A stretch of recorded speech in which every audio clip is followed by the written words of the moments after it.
So my name is Margaret McQuillan, and we're a family of 5 here, myself, my husband, and we have 3 children. Sean is the eldest, and then Roisin is 9, and Emer, the youngest, is 5.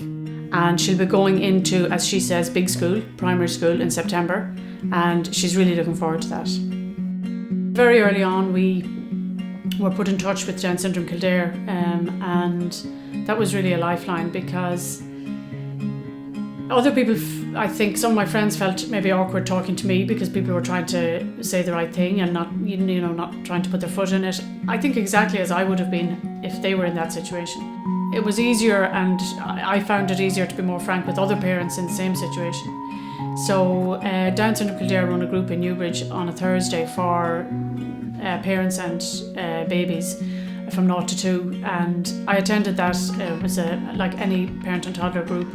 We sat around, we did nursery rhymes and that. I can remember one incident on the first day where I was sitting there in a circle on the floor, like I did with the older 2, and looking around at the other kids about, a few nursery rhymes into it, and thinking, oh my God, they have Down syndrome. What am I doing here? I hadn't been able to find a place in my mind or in my heart at that time. We would have explained to Sean and Roisin from day one that Emer had Down syndrome, and they would ask, yeah, okay, so what's that? And we'd say, well, it just makes it harder for her to learn things. And that's really the kernel of it for Emer, especially because she doesn't have those other medical problems, that it is making it hard for her to learn things. And those things might be language, might be fine motor skills like writing, colouring, chalkboards, crayons, gross motor skills, like people sometimes say to me when she's in the buggy or something, they say, God, she's like a gymnast because she's really hyper flexible, but that's not actually a good thing. And I just kind of smile and say, yeah, she can do the splits, and but it actually means she's too flexible, and so she can't run like other kids, and she would topple over more easily.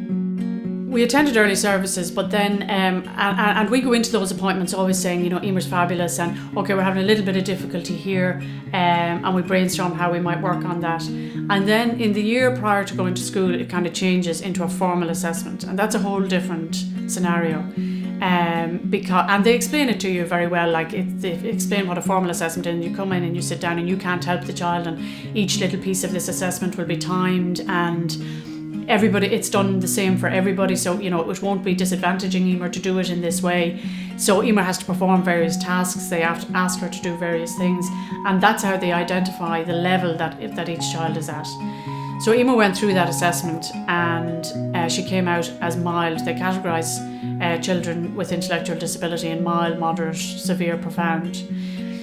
So we weren't hugely surprised, but we knew that it was a mixed emotions day, because you're delighted, okay, she's in the mildest category.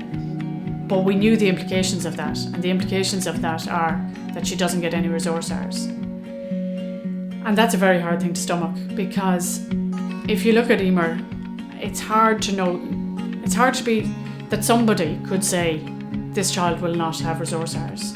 She's currently in a situation where I think the ratio of teacher to child in the play school is 1 to 8, and she has a preschool assistant a number of days a week. So how you could kind of think that Emer will go in and be 1 of 30 and thrive.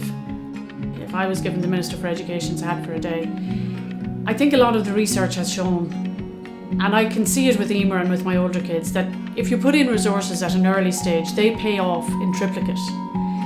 Whereas if you wait and see, we'll see how the child gets on and the child begins to fail, the child has gone backwards. So you're starting lower down and you have to try and bring the child up.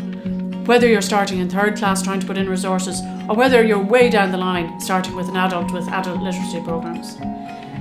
But if you can put in something at a really early age and try to keep them achieving their potential, and I actually think she's reaching her potential in play school now because of the ratio of teacher to child and because of the assistant that she has there. And if she doesn't get resource hours in those first few crucial years in school, it will set her back, and she'll be experiencing failure at a young age, which is very hard to